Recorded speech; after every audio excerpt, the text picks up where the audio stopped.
Stanley presents, oh, hey, that's me, The Further Adventures of Indiana Jones. Excelsior. Welcome. It's time for The Further Adventures of Indiana Jones. Sharing your adventures is an interesting experience. Pack your bag, grab your passport, and prepare to go globetrotting with Dark Horse Comics' classic four-color adventures of Indiana Jones. Jones? Jones! Dr. Jones, the eminent archaeologist. Hard to believe it. Now, what shall we talk about?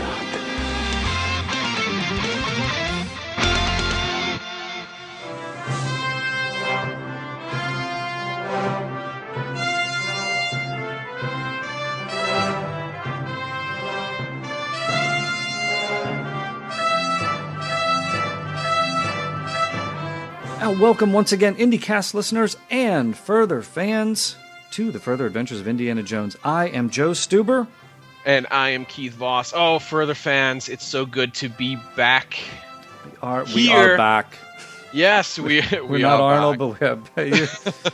happy anniversary. Happy Indyversary. Yeah, Anniversary, Indyversary. Indyversary. And my goodness. Did we ever think we'd end up here, Joe? It took us 3 years plus to get through the Marvel run. Year 4 is, I guess, the Dark Horse run. But the Dark Horse years. Hopefully not the Dark years, but the Dark Horse years. First time we've been able to get together in a little bit, so we missed the actual anniversary. But yes. 4 years we've been doing this on the IndyCast. Again, big thanks to Ed Dollista for this platform, which has allowed us to not only review comic books, which has been fun, but also to meet via phone, sometimes in person, these individuals who put these comic books together, who tell these tales of Indy that we love so much. It's fun. It's the 4th Indyversary, so happy anniversary, my friend. Happy Indyversary. And also big thanks to all the fans out there, everyone that's ever written into us, all the IndyCast ensemble that has joined us on past episodes. I mean, we have such a great time whenever we're with you guys. And yeah, there's, what can I say, guys? There's more to come. There's more to come. There's quite a few more adventures left in Indy. While we're thinking about it, be sure to check out the Facebook page, because you hear stuff here, but we're posting stuff over there. So we got, we had like lost Herb Trimpe art recently. Yeah, we're starting to post stuff there again. It's been a while. We know it's been a while. Listeners are posting. Well, they'll come in and they'll find stuff for us too. So always cool. Go out on Facebook. Some very cool stuff out there. And don't forget to email us too. We want to hear from you. Keith, what's that email address before? I always forget at the end. What's the email address? It is thefurtheradventures@gmail.com. We would love to hear your opinions on not only what we're doing currently, but things from the past, things from the future that we'll be talking about. And right now we're going to be talking about Indiana Jones and the Fate of Atlantis. So if you guys have any opinions about that, post them on our Facebook page. Send us an email, furtheradventures@gmail.com. We're looking forward to hearing from you guys. Yeah, and we're taking these Dark Horse comic book miniseries a little bit out of chronological order. This was the first thing that Dark Horse had produced. This was the first comic book series for Indiana Jones. We started with the Young Indiana Jones Chronicles. So back on episode 209 of the IndyCast, check that out. But we thought of, put those ones there, and then we'll do all the miniseries together. So this was first, then came in Young Indy, and then came Thunder in the Orient, but we did Young Indy first. So we're starting now with the miniseries, as you mentioned, Fate of Atlantis. One of your favorites. You've talked about this often. One of your favorite stories. Yes, it is one of my favorite stories. Qualify Indiana Jones in the Fate of Atlantis. It's going back to also. Don't forget. It was a very, very, very popular point and click adventure game released by LucasArts, and I have so many memories of this game. This came right after we had just moved in 1989 to a suburban area, and I was making a lot of new friends, and I'll never forget. Of course, I was a huge Indiana Jones fan back then, but this was after Last Crusade came out. You didn't think you were going to be getting any more Indiana Jones stuff anytime soon. And then all of a sudden I'm at my friend's house. Phil, I know you're out there somewhere. Indiana Jones and the Fate of Atlantis. What is this? It's a computer game. Well, floppies. Oh, I don't have I didn't have a computer back then. Yeah, we are dating. I mean, and I didn't have a computer, and I had to borrow this. I saw that Dave Dorman artwork, and I said, "Oh man, I know I don't have a computer, but I need to like take this home and like look at it and kind of see what it's about." So I borrowed it, never gave it back to him. Phil, sorry again. Never gave it back to him. But what I did do is I took those discs and I went over to my neighbor's house, my next door neighbor, Richie, a little bit of an older guy, would go over there, borrow his computer, loaded the game up there. And man, let me tell you, I went there every day for, I don't know, the better part of a couple of months to figure this game. And there were no cheat codes back then. There's no internet back then. We had to figure this game out ourselves when it came out. And let me tell you, it wasn't easy. And I was obsessed with figuring out how to get into Atlantis. I was obsessed, almost as obsessed as Indy was in this story to get into Atlantis. And, eventually I did. And, it's something that you feel so proud of yourself. And then walking into the comic book store and seeing that it was an actual comic book. I'll never forget, again, that kind of Temple of Doom ripoff comic Dave Dorman artwork of, it's definitely lifted from Temple of Doom with Indy with the, the ripped shirt and the sword and the whip. But then you had those cool waves in the background on the wall. Oh man, that for me hooked. I bought 2 issues of that book, and I went home and I read through that thing so quickly. I must have read it 50 times.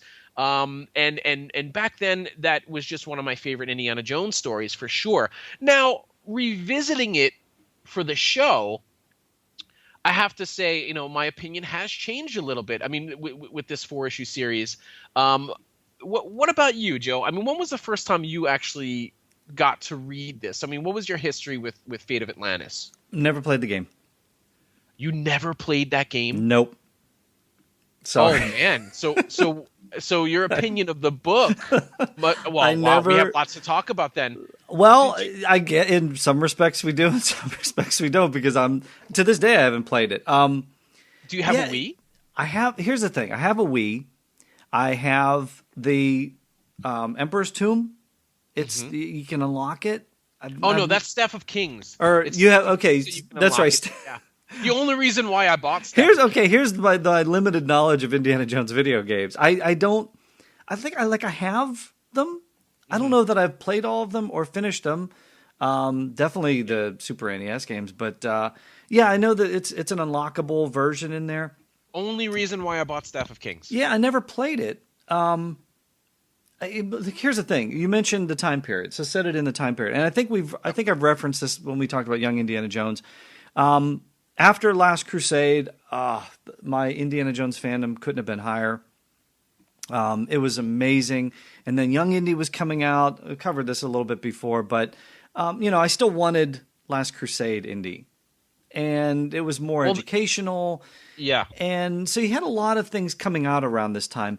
But I'll be honest, my Indiana Jones fandom did start to wane around the early 90s. So I got all the stuff. I got the comic book. I loved the covers. We'll talk about those. I read them. I got the novels. I got those. I just wasn't that interested in getting into them. And by the time this came out, I think the Super Nintendo was out in 91. Yeah, Greatest Indiana Jones Adventures. Yeah, I think that came in a few years later, but it was like, with Mario Brothers and Donkey Kong, everything. I just was into that world as far as the video game. So I never played the game. So, I don't know the story. Shame. That's a shame because there is so much detail. It was like the biggest game. It wasn't like the huge. number one seller and everybody had it. Yeah. But it's a point and click thing, right? It's like but I mean it's still super fun. You have to figure out you have to figure out like all of these different backgrounds and setups and you have to do this to make this happen. Yeah, I think I got bored with that at that point. No, I was more into like the Batman, and me and comic book characters and super. Of course, no. I mean, for me, it was a very cool puzzle game. You actually got a chance to be Indy, and you had to figure things out, and I really, really loved that. But I was about 13, 14 years old during this time. It was in 91, around this area. 14 or 15 years old, I think, and that's when the novels were coming out. That's when the game was coming out. That's when the comics started really coming out again. And oh my God, this was an explosion of Indiana Jones, and I was in heaven. Yeah, maybe the age thing had a little bit to do with it too, because I was a little bit older, obviously. Exactly. Yeah, so I wasn't as interested in solving the puzzles and things like. Yeah, so I kind of missed out on that. But I know the story from the comics. I know it from that. So. But I mean, for anybody else that has played, the game and then has read the comic by Dark Horse, it's a little different. I mean, there's a lot of differences actually, and there's a lot of summarizing going on, which we'll get into later. Yeah, on. I want to talk to you about that because you can almost tell me. And by the listeners, by extension, for those who haven't played the game or aren't as familiar with it like myself, how the two compare. So we'll kind of get into that a little bit. If you don't have the issues, they're so easy to get. Online, you can get the individual issues. I've seen them in near mint condition for less than $1.50 a piece. That's less than cover price. They were $2.50 when they came out. You get the trade paperback. That's out there collecting all 4 issues. You got another cool cover by Dorman. We talked about. We're going to get into that. And you have the Dark Horse Omnibus. Yes, that's what I'm looking at right now. Okay, and that has all 3 miniseries in it? Yes, it has Thunder in the Orient and Indiana Jones and the Arms of Gold as well. Okay. They're all released in the omnibuses chronologically as they were released in originally. Pretty easy to get. I mean, in my opinion, if you guys are going to go get this, get the individual issues because I love the cover artwork for the individual issues much, much more than the trade paperback cover that Dave Dorman also did. It's just not as cool as the individual issues. So I would say, they're easy enough to grab. Go grab the individual issues. Plus, you also get the listeners' emails. I got myself. Let's go back in time to the era. No such thing back then. Let's get those floppy disks and those handwritten snail mail letters that they would send in. You get listener mail. Yes. You get reader mail. You get some of the ads that were originally back then. It's that's the cool thing about comic books. It's a time capsule for me. It's the same thing when we were going through Further Adventures of Indiana Jones by Marvel. You get all those like little ads for video games or the Hostess cakes or something. That's a time capsule. I love that stuff. Yeah, that's always fun. You see the sign of the times back then. So get the individual issues, whatever you got. Open up whatever you got, and join us as we go through Indiana Jones and the Fate of Atlantis. Yeah, why don't you give us that creator rundown too, because we've got some amazing talents on these books. Yes, we do. I mean, of course, the story by Hal Barwood and Noah Falstein, and presented by Lucasfilm Games. Of course, the script: William Messner-Loebs, Dan Barry, and Mike Richardson. Pencils by Dan Barry, inks by Carl Kessel and Dan Barry, colors by Lorraine Haynes and Dan Barry, letters by Gail Beckett, and some amazing, amazing, amazing covers by the great Dave Dorman. Oh, that's my favorite thing. And we talk about these Dark Horse books, and I don't know if this is an accurate statement right this second. We'll figure it out as we go through. But if I'm remembering correctly, pretty much all the covers for the Dark Horse series are amazing. Would you kind of agree with that? Incredible. Just kind of as an overall statement? They're all beautiful works of art. They really are. That alone, just go pick up the issues. Yes. As you go through, you mentioned some of these. Let's talk about some of these covers. Dave Dorman, obviously well known for his work with Star Wars paintings. He really does an amazing job with these Indiana Jones covers, all based on imagery from the movies. Yes. Whether it's movie posters, movie stills, scenes in the movies, different things like that. You mentioned Temple of Doom. That's pretty instant right off the bat on issue number 1. And then you got the swirling symbols, which play into the story itself. Yes. Issue 2, that looks a little familiar. Yes, it does. Yes, it does indeed. Just the colors. These were the first things that you were seeing coming out from Dark Horse. So every time one of these issues came out, you said, "Oh my god!" It just looked like it could be a movie. It could be poster artwork for a new Indiana Jones movie, and that's for me what sold the book. Like that really sold the book for me. Well, that's what you want when they're on the newsstands at the time. Exactly. You want something jumping off the newsstands. Yeah. Yeah. So you've got those like sort of iconic images of Indy, but Dorman really works them into the story. So you've got the story elements playing out behind him. Issue 2, obviously, a play on Raiders when he's dropping into the Well of Souls. You've got issue 3, which that's like a kind of a reverse image. Right out of Raiders. Right out of Raiders, kind of the reverse image, before he starts shooting up the truck. I believe that's Lorraine Haynes. Color art by Lorraine Haynes. I believe she was the model for Sophie on the cover, if I'm not mistaken. I think that's mentioned in those letters, which is what you get from that. And of course, a nice Last Crusade homage on issue number 4. That's right. Yeah, these are amazing. These covers are amazing. I love them. Incredible. Yeah, I mean, what more can we say besides get these individual issues? Get them, guys. Get them. If you don't have them, get them. They make me scream with joy. Oh man, you weren't the only one screaming there. I don't know if you guys heard me in the background. That's how good this artwork is on the covers. Speaking about Last Crusade homage, it's been a little while since we've heard Wilhelmina. Yes, it has been. We missed you, Wilhelmina. Yeah, coming out of Last Crusade there for that. We're going to spoil this. If you haven't played the game, I haven't played the game, but I knew the story. Play the game. Yeah, play the game. Yeah, we're going to ruin the story a little bit, but it's not so much. We're not going to go scene by scene like we did with the Marvel books. We're kind of like, an overall review of the comics and the artwork and different things like that. Let's talk about some of the artwork. We talked about Dan Barry, who passed away only a few years after these books were published. Legendary Dan Barry. 1997 he passed away. Yeah, and we talked about Dan in our Young Indie review back on IndyCast 209, so go check that out. If you want some more background on him, he worked on Doc Savage, Flash Gordon, Tarzan, so very much in that kind of pulp mode, pulp hero mode.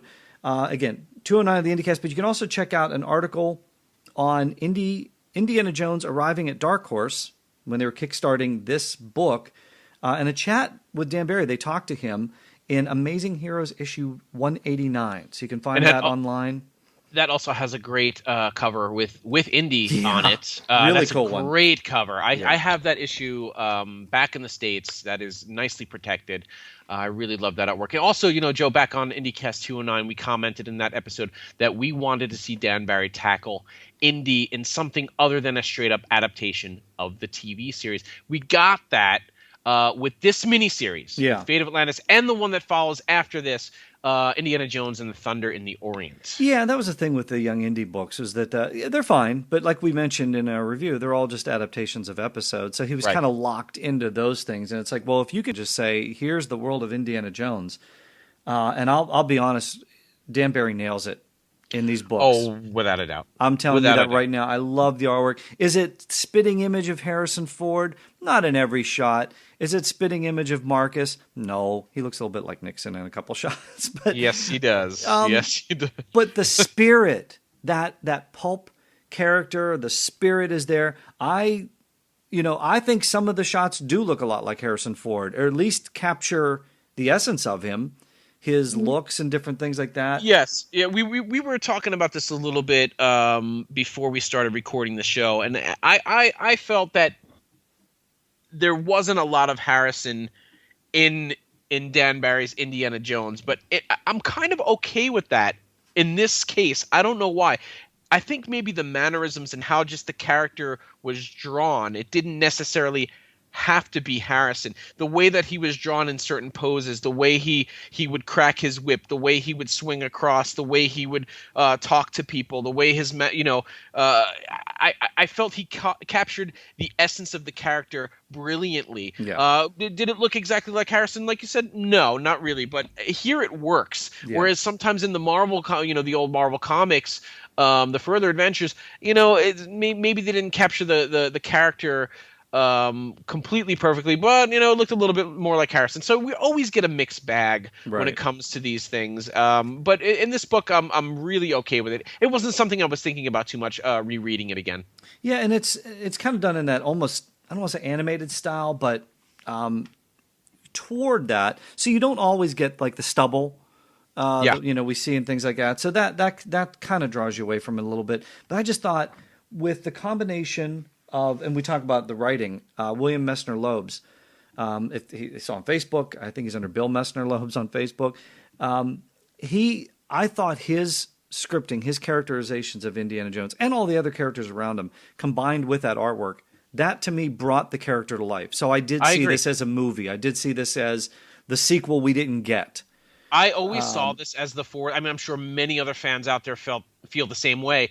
I always felt that this was hands down the fourth Indiana Jones movie. Yeah. What should have been the fourth Indiana Jones movie, Indiana Jones and the Fate of Atlantis. Great job by William Messner Loeb. We talked about him. And just really quickly, to give you a little bit of background on him, impressive 40-plus run on DC's The Flash. After this particular series we're talking about, he had a similar run on Wonder Woman. He created the Artemis character. The guy knows what he's doing. He knows what he's doing.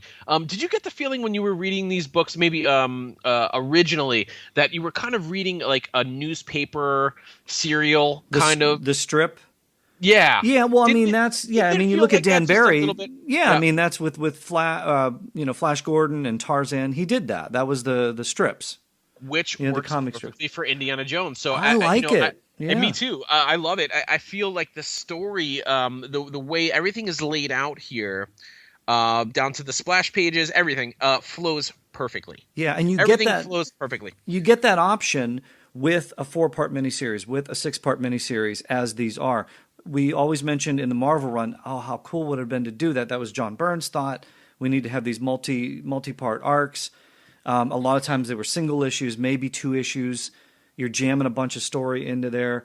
I think when you get these miniseries, you get to do that sort of newspaper strip extended out a lot of time. You get to the end of some of these issues and it's like, dun dun dun, and you get the evil Nazis and things, and you're just waiting next week in Indiana Jones.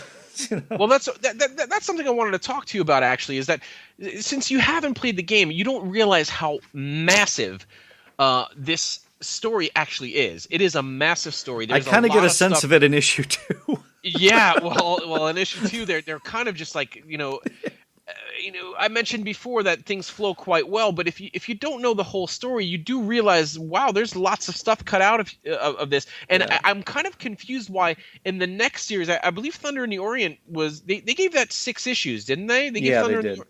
So I don't know why that they would condense this incredibly massive story and kind of cheat what a great story this is and cut it down to 4 issues. I don't get the logic there.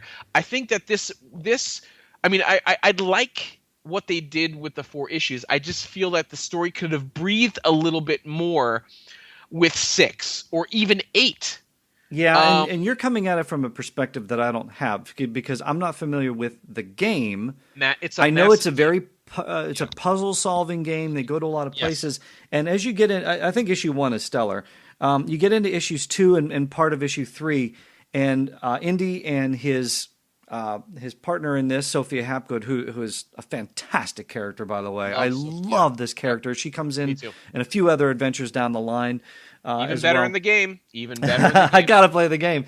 But they're bebopping all over the world. Yeah. And in some places, it's panel to panel. And in one case, I think it's at the end of issue 2, they realize they have to go back to Barnett College. Which is a great moment in the game. And it's a great moment in that issue, because if you look at the very end of issue 2, Indy says, "Wouldn't you know it, all the miles and lumps and bumps, and where's the big prize? Well, I'll tell you, right back home is where the Dunlop collection is at Barnett College." And that's a great moment. Yeah, and then it picks up in issue 3, and they're not anywhere near Barnett College. And like, wait, what happened? Yeah, I know. Again, and it's like we missed an issue. I had to go back. I'm like, wait, did I skip to 4, or what did I do? There you go. Yeah. But I mean, it feels like you're missing out on something. Like I said, it's a great moment in the game. You have to go back to the college and you look for Plato's dialogue there, and it's a great moment. Like you're having fun. We actually not only see Indy in the beginning of the game there, which is slightly different from how the comic book opens, where Indy's having a dream, which is a pretty interesting idea for an Indiana Jones opening. He actually has a dream. But it works. It's not an adventure proper because we're used to like sort of the James Bond Indiana Jones teaser adventure at the beginning. Right. It's a dream that he has, but it's pretty cool. It's kind of like a Temple of Doom throwback. Right. And I really like it. But I mean the game is really fun. You see Indy like he's searching for this small idol Is it from Atlantis? Is it not from? He has no idea, and he's actually tumbling through different areas of the college before he eventually discovers the idol in I believe it's a locker in the heating room, in the furnace room. Okay, so all the thing about him teaching the class and the student Travis. All that is not in the game. Jerry Travis comes in, and okay, so that's all kind of fleshed out. What about who was the? Well, he comes in as Samuel Korn. Yeah, we know it's not him, but it's Klaus Kerner, a Nazi. Well, in the game, he's already there with Marcus, kind of waiting for Indy to show up with this idol. So he's already kind of there. And, does he appear as a Nazi in the game, or does it get revealed like it does in the comic? Not at okay, first. So that's pretty close. But then eventually in that same moment in the game when Indy hands over this little idol, this bullheaded idol, that he reveals himself to be a Nazi, and then they scuffle, and then he escapes, and then that's when Indy finds out who he is, Klaus Kerner, and then the game is off to the races from there. Okay. So the opening is quite different. I mean, it's interesting that we get kind of two different style openings, but again, I just feel now rereading this for the show, and then having played the game a couple of years back, completely all the way through. They redid the game, by the way. They all new sound effects and voices and all kinds of interesting stuff. They kind of remastered everything for the Staff of Kings release with Fate of Atlantis. But I just feel that after rereading it again, it definitely suffers from not having any breathing space. There's definitely it's just really crammed, and I kind of was like, oh, but why didn't they have this part in there? Oh, why didn't they have that part in there? So anybody that has played the game and then has read the book probably more than likely would agree with me. I mean, I think, but if you haven't played the game and you read the book, I mean, you definitely are missing out on tons of story elements. That's what I kind of looked at, because issue 1, I said, I like, is a great setup. I mean, you've got that sort of opening, and then you've got Indy at the college, and he's teaching the students, and you get the comedic moments with the student and spilling orange juice on him, and that reveals to Indy the adventure that's going to take place, because he has to decipher what this key is that's dropped off by this guy that's supposed to be revealed to be a Nazi. And then that leads to a car chase, which is amazingly well done by Dan Barry in this. I really love this car chase. I love the action sequences. I love all these things. He gets this newspaper clipping, which leads us to Sophia Hapgood. I thought that was a great... I don't know how that plays out in the game, but I love the fact that she's kind of like this charlatan. She's this con artist. She's trying to, make people think she's this mystic and has these powers, these Atlantean powers, because of this necklace that she money. wears. Yeah, and Indy comes in and just busts her clean on it. It's just the reactions that Barry draws in these things. And I can definitely see that. I can definitely see that happening in a movie. And just the byplay between the two, because she's such a strong character. And it's like, if you can't have Marion, you want Sophia Hapgood. Yes. I mean, to me, if I got to have Marion, but if you do, and just, this play between the two of them, they had this adventure before, what is it, on the Jastro expedition, which kickstarted all these, that's where they got all these artifacts, and they lead them all over the world. The scene with him in her loft, it's so good how that plays out. It just kind of reminded me a lot of that byplay between him and Willie Scott in Temple of Doom, where they're going back, totally. this is when I slipped right through your finger, that kind of line. I actually feel that she is a good combination of almost all the girls from all the leading leads. She's a little bit of Marion, she's a little bit of Willie, she's even a little bit of Elsa in some ways. Later on in the story, when the necklace kind of takes over, she kind of gets a little evil. It's like she's going after something. It doesn't really matter what Indy wants. And it doesn't matter exactly. So she's kind of a good mixture of all of them, and even a little Henry thrown in there when she smashes the. Oh, I thought about that. Yeah, she's just afraid. But that's the first thing that Indy says is like, that's not real, is it? He didn't care that he got a headache out. No, there's a lot of callbacks. And it's classic also Marion that would say, I wouldn't waste one of those on you. You know what I mean? It's like... in their first meeting, she decks him, basically. Yeah, so, so there's a lot of callbacks to all the movies. So, yeah, if you can tell that those involved in this loved the movies. Yeah. Because there's so many callbacks to it. I mean, you've got those little different character beats. And even the fight scenes, obviously the Germans break in and a gunfight breaks out. Indy, takes one in the shoulder. And then, a guy goes out the window. I mean, that shot of them going out the window, that's such a strange, what do you know? A big man like that, a soprano, as he's screaming on the way down. He's screaming as he goes down. Yeah, exactly. It's that Raiders action that we love. Remember how tough Raiders was? Well, that shootout in the Raven Bar is. Yeah. This really reminded me of that, because you also have Sophie picking up a gun and shooting as well. Yep. So she, again, very much like Marion. Marion. Speaking of story, you said the writers really cared so much about these characters. Well, of course. You have Hal Barwood, who wrote the story for the game. Right. He did Desktop Adventures, Infernal Machine. This guy was working. He was working side by side with Lucas. Right, exactly. And even Messner Loebs, that read that interview with him, he mentions how much he loves Indiana Jones, the character. So these are guys that knew the character. They were inside the mind of the character. They really brought these things to life. I thought it's a great MacGuffin. I guess actually there's a few MacGuffins. What would you say the main one is? This sort of... I'd say the main MacGuffin is the metal? Power source. Yeah, the orichalcum. Okay. Because this is energized metal that kind of makes all of the other artifacts that they go all over the world looking for work or do something, whether it's drilling and eventually the Germans want to use it to build like the next atomic bomb or a more powerful bomb.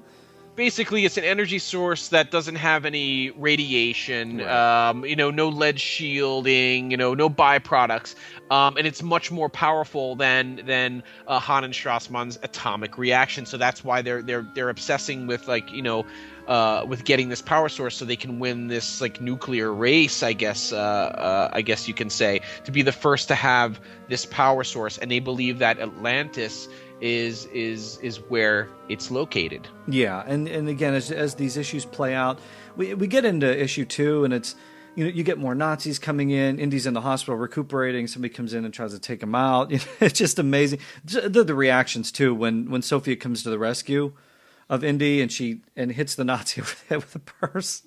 Just the reaction. It's a great. It's a nice comedic moment. Remember in Raiders when. Like in the bar fight, those reactions when they either get shot or they get hit.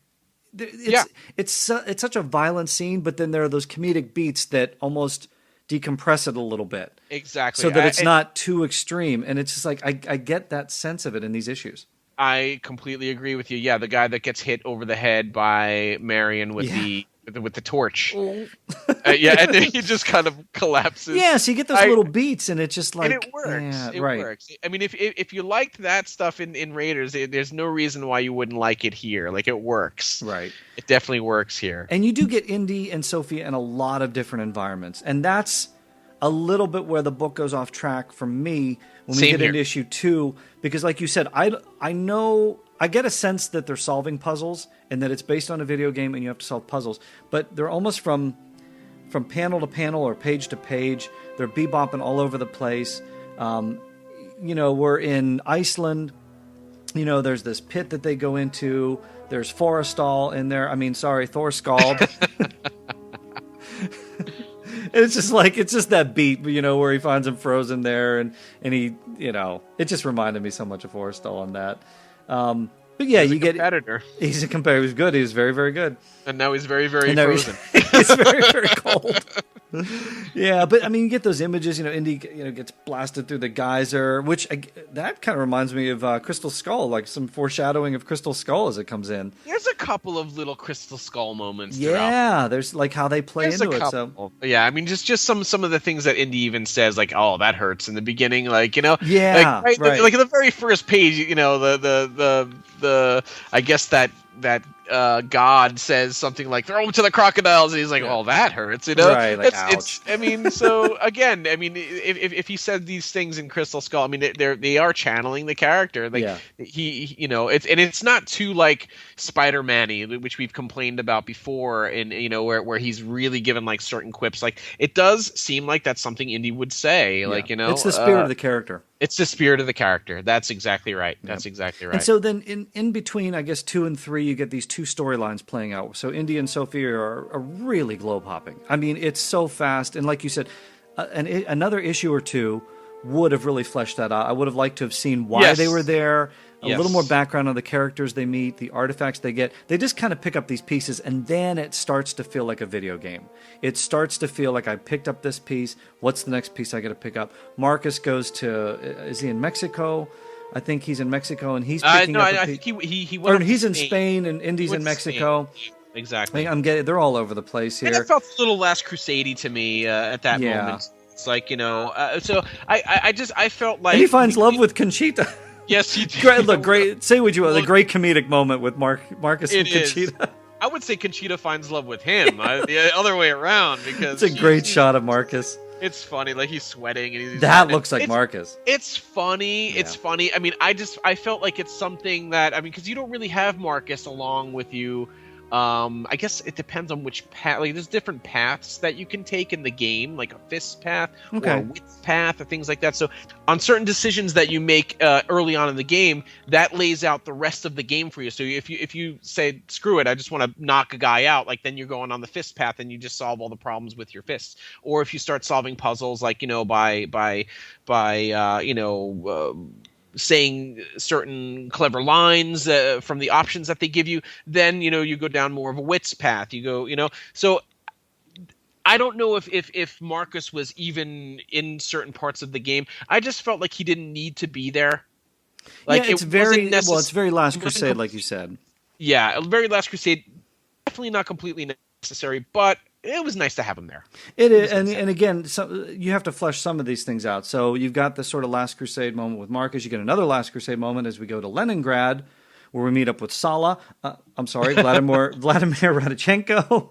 Looks a lot like Sala. You get that scene where Sala grabs Indy at the Bantu Wind and gives him the hug and almost breaks his back. There's I a think lot this was of those definitely callbacks. supposed to be the answer to Sala here. I mean, yeah. Everybody loves Sala, so of course, like even his boisterousness in the comic, it definitely reminds us of Sala, and I think that's all he was there for. And a great Harrison Ford in that. I thought that was a great Harrison Ford when they meet. Yes, when he says after a warming glass of vodka, he pats him on the back. That's a pretty good Harrison Ford there. The other ones I didn't really quite see it as much, but in that one panel, he looks a little. I like the warming glass of vodka because it reminded me of hanging out with Mitch and you over it. I didn't even think about that. Well, we had the Crystal Skull vodka sitting in the back of your trunk. Crystal Head, triple Herkimer diamond filtered Newfoundland deep aquifer pure spirit vodka. Yeah, that was the good old days. Look, it just brought some memories back for me, so I enjoyed that little moment of it. And we get a lot of whip action, more fights. We're still bebopping around. So again, issues 2 and 3, a lot of good moments for me. I don't know that a lot of them made much sense, other than they were just picking up stuff all over the world. Is that fair? That's it. That's completely fair. And, there's a hot air balloon chase. Well, I mean, the hot air balloon plays a huge part in the game. I mean, you're using it and you're going from place to place, and you're actually landing in all these little camps. And they say, well, you have to go this way and this way, and then you have to then direct the balloon to all these little camps before you finally make it to this other dig site. I mean, it's fun to do that. Obviously, they're not going to have that in the comic book. It's going to be boring. They visit 20 different camps. But still, I just still felt like after playing the game and knowing the game as well as I do, and then reading the book, yes, it made sense to me because I know the game so well. But again, I'm going to keep reiterating this. For someone who has not played the game, right? Maybe only. I like the artwork though. Maybe only you.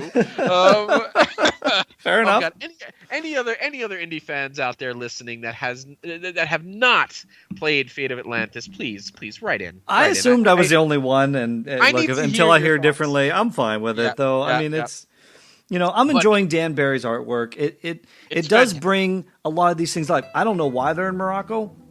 I don't know why there's like this desert battle thing with the Nazis and all these guys on horseback. But I love that splash page on 2 to 3 in issue number 3. Great splash page. You've got that mule like rearing back.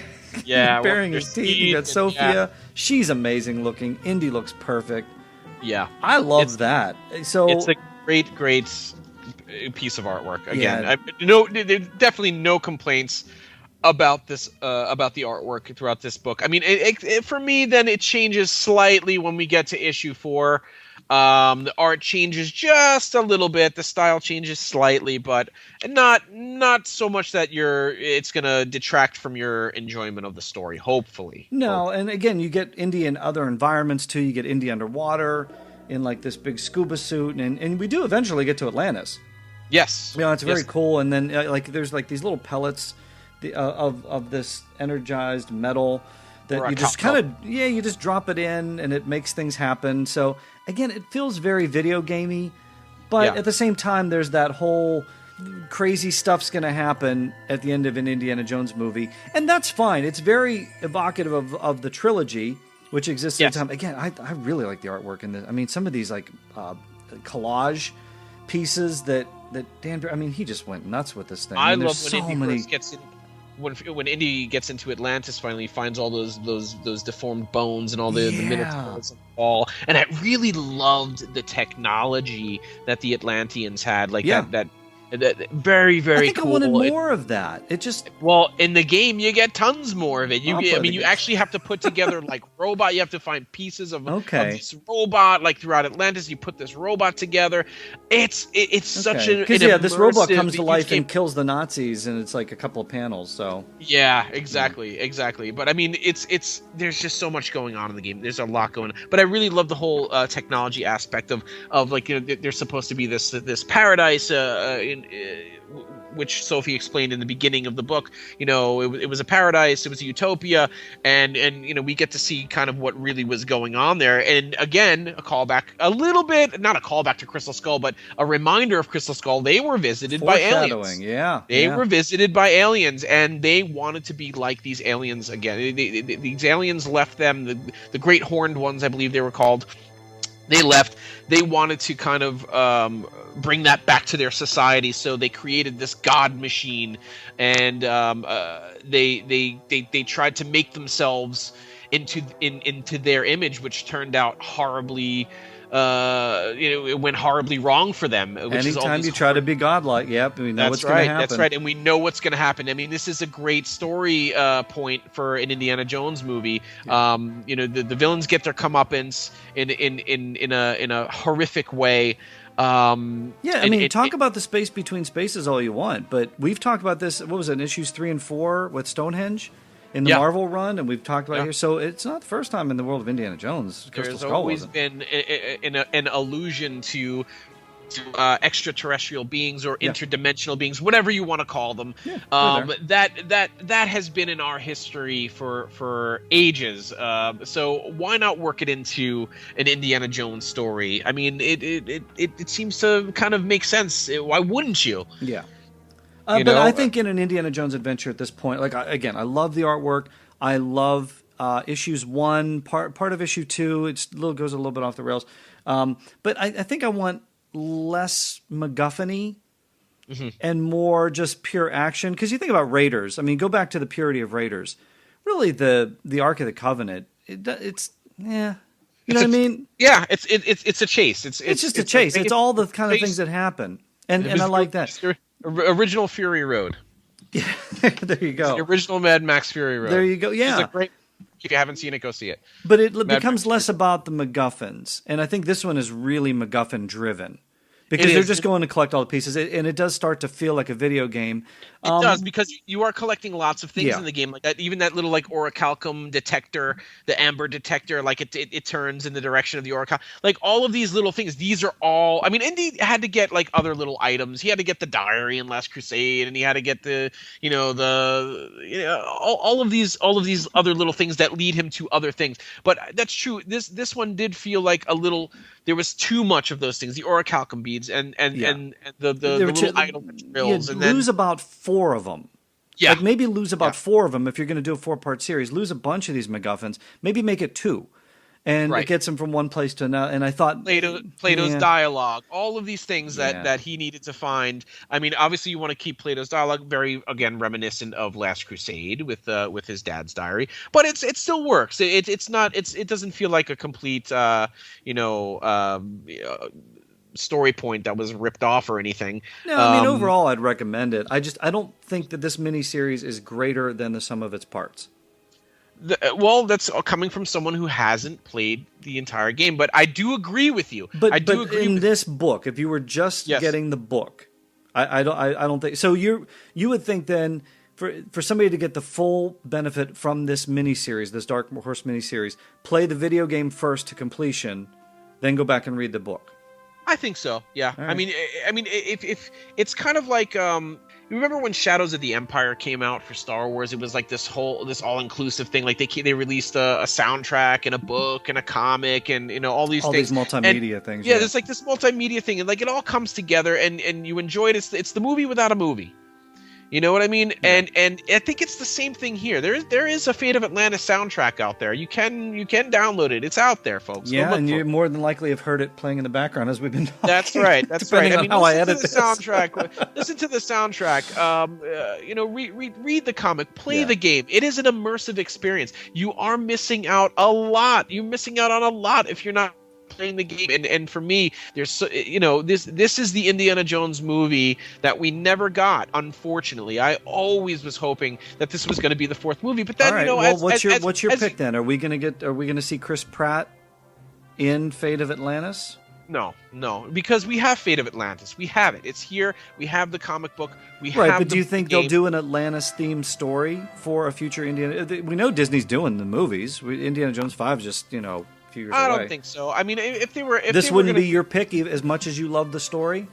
Would it be my pick? Not with Chris Pratt. I mean, Jurassic World. Well, okay, leave that out. I know. And Ed's pulling his hair out as we say Chris Pratt as we speak. But if they would do an animated movie of this, I would. I mean, definitely. Okay, but you don't want this to be Indy 5 or 6. No, Atlantis. No. This because we're so familiar as fans with the story. Okay, some of us are. Yes, some of us are. Why make a movie out of this then? And I'm gonna go and see. I know how it ends. I know what's going on throughout it. I'm so familiar with this story. I don't need to see it as a movie. I want something new. I want something that's gonna tickle my fancy, if you will. I don't. This for me will always be a comic. This for me will always be the point and click game. I don't want to see it as anything else because it might take away from how I see it already. What about Sophia as a character in a movie? That is something I'm not opposed to. Okay. I wouldn't mind seeing Sophie, but to kind of like very very loosely keep that history too. Like maybe she say, "Oh, it's like the time that we were in Atlantis, Jones." I wouldn't mind to throw a line like that. Like for me, that's cool. Like when you allude to all of Indy's previous adventures, like that's happened many many times in the movies. Why wouldn't that also work for Sophie if we ever see her in a movie? I would love to see Sophie in a movie. She's a great character. Bryce Dallas Howard? Oh, Bryce Dallas Howard? I don't know. I mean, I think I've seen this movie. Yeah. Bryce Dallas Howard. I guess now. I guess that would be. I guess that would be okay. I guess if they were to make the movie back when the game was released, I wouldn't mind seeing Julianne Moore as Julianne Moore from Jurassic World. From Lost World, you mean? Jurassic Park, The Lost World. Which one was Jurassic? Jurassic World's the new one. Jurassic World's the new one, unfortunately. Yeah. But anyway, that's it. All comes back to Chris Pratt. Let's not go there. Indiana Jones and dinosaurs. I wouldn't mind seeing Julianne Moore, but and also like Dale Dassel, he's a writer. He wrote a fan novel. It's out there. You could download it of Fate of Atlantis. Did some fantastic artwork for the cover, and he used Julianne Moore as his inspiration for Sophia Hapgood. There you go. And it looks fantastic, guys. Check it out. Dale Dassel's Fate of Atlantis fan novel. Download it. It's fantastic. All right. Do you recommend Indiana Jones and the Fate of Atlantis, the Dark Horse 4-issue miniseries? Yes, I do recommend it. It is the first Dark Horse miniseries. It starts off with a bang. It's for me a piece of very important Indiana Jones history. I love the book. I didn't love it as much revisiting it again, only because I realized how much stuff they just left out. But if you're you do get more insight if you play the game, though, right? If you play the game, okay. But just as a straight up, if we were saying that this was an adaptation of the movie, I think that they were leaving some things out. It's still definitely way high up there on the list of one of the greats for Indiana Jones's adventures. Yeah, I recommend it as well. I mean, if nothing else, for those stunning covers. Man, you want to add those to your collection if you don't have them yet. The artwork by Dan Barry. He wrote issues 2, 3, and parts of 4. I know there was some extra plotting going on, but he's you talk about fitting like a fedora. I mean, that is a perfect match.